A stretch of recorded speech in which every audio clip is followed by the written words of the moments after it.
European elites consistently say that one of the primary reasons that they are so enthusiastic about supporting the Zelensky government in the Ukraine in its war against Russia is that they are defending democracy. You hear this a lot from the elites in Europe.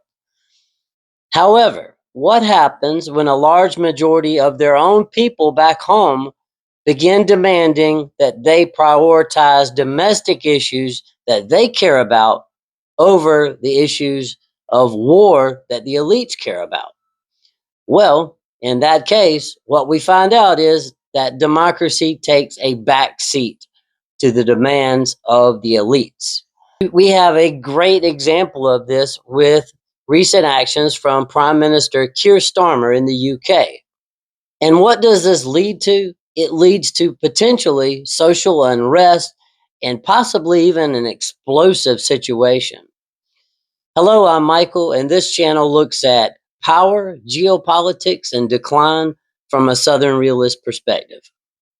Prime Minister Keir Starmer recently said that the Ukraine war is the most critical issue of our age. Now, that was quite a statement. And he promised Zelensky another 20 million pounds of British support for their war effort. Clearly, Starmer's priority is this war. It is backing the Ukraine, trying to inflict a strategic defeat on Russia. That is his primary goal. It does appear.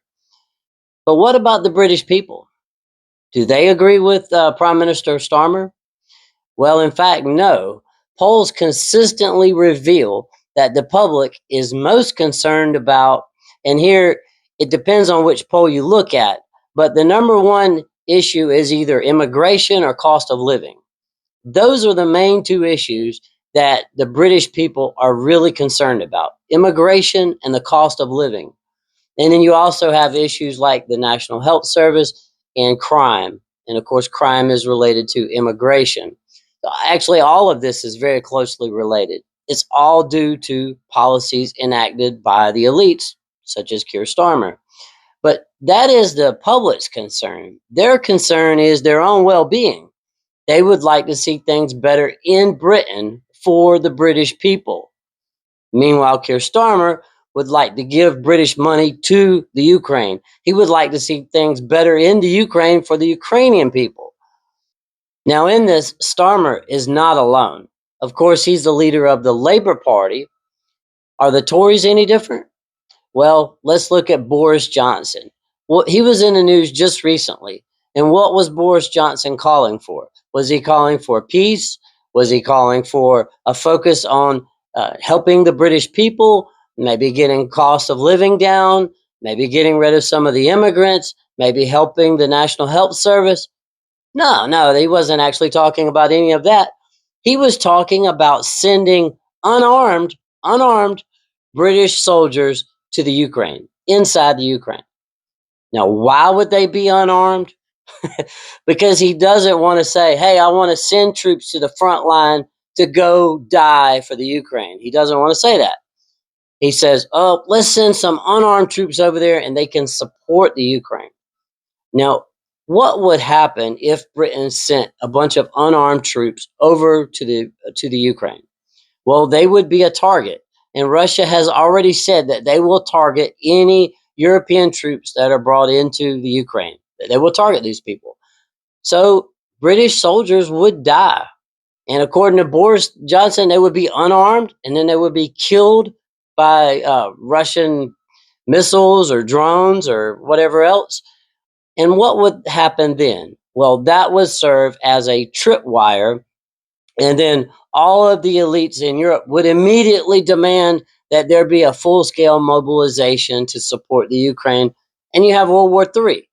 This is a tripwire for World War III. And that's Boris Johnson's plan, essentially.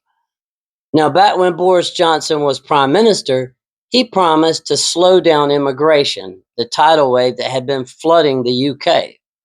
Did Boris Johnson make good on his promise? No, he only made the situation much worse. There was a record number of immigrants coming to the UK under Boris Johnson's under his government. He absolutely failed to deliver on this issue for the people. But he was a very enthusiastic supporter of the war. And that was his priority, of course. So this is not really a partisan issue. It's not about Starmer and the Labor parties being pro war or Johnson and the Tories being pro war. They're both pro war. They're of the same class, the European elites. They want this war desperately. And that is their priority. You see the same thing in the U.S., by the way. In the U.S., Biden was pro-war, and so people elected the peace candidate, the man who said he was running as the peace candidate, and that was Donald Trump. It turns out that he's pro-war as well, and it looks like he's about to bomb Iran yet again. Now, part of this is a structural issue. What we have is war is incentivized by the system. So the military industrial complex in the UK and the US, that of course they want to sell weapons to the government. Now the best way to do that is to have a war or have something to use up all the weapons they have now so they can build more to blow them up too to sell to the British government. This is a never-ending cycle. Also, wars expand the government's power, and they desperately want more power. They want more power to censor the public. They want more power to enact their full agenda. War is a very convenient excuse for expansion of power. Also, in war, especially in this war, slush funds have been created. Giant, mega slush funds. Lots of money being washed in Europe. Billions and billions of dollars flowing to the Ukraine, flowing back through Europe. Yeah, everybody's taking a cut, it would be my guess. And then also, there's this desire in politics, especially British politics, to be the next Churchill. So anytime there's a war, leaders are incentivized to try to look something like Winston Churchill. So that's also another incentive that pushes us closer to war.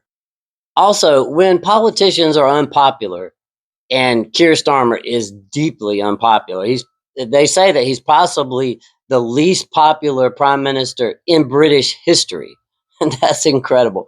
But when leaders like he are unpopular, it's nice to get away, isn't it? It's nice to go away maybe for a summit or a retreat, meet with some of your friends, maybe the president of France or the chancellor of Germany, and talk about the things that you have in common and about how Russia's definitely going to be defeated in this war. It's really nice to get away and talk about these foreign issues, isn't it? So that's also an incentive. The Keir Starmer is not in London. He's not there taking heat quite often for the policies that he's enacted. There's also the issue, though, of capacity and prudence. Now, the UK today has a tiny military, and this is not historically true, but it is true today. The British military used to be the class of the world. They had a massive empire. They could project power around the planet, but today that's not really the case. Britain has between 15 and 20,000 combat ready deployable troops right now. 15 to 20,000. That's not many. That is inadequate to project power around the planet. Maybe you can project power in some third world countries, but when it comes to a major conflict like the Ukraine war, 15 to 20,000 combat ready deployable troops is simply inadequate. By way of comparison, Russia has 300,000 combat ready deployable troops right now, and they're battle hardened. So, why talk about war and why push escalation? Why talk about deployment of unarmed troops, even when you don't really have the force structure to do these things? It's reckless and it's dangerous. You endanger the lives of British people. Not only that, you hurt the credibility of your government. What is the world to think when Keir Starmer is constantly talking about escalating this war, and yet he has almost no troops to do so? So what we have now is a situation where the government in the UK has elevated a foreign commitment above the interest of domestic stability. They've put a foreign conflict over the demands of their own people. And voters might rightly wonder now, is representation still working? Is the system still working? When they are demanding that the government do something about the cost of living, the government do something about immigration, do something about crime, do something about these issues that are pressing on the British people, and yet you have a prime minister, never hear Keir, whose primary concern appears to be a foreign war on the opposite side of Europe. This is not just really about the Ukraine war. It's about whether Britain will be governed according to its own interest or be governed by elite consensus.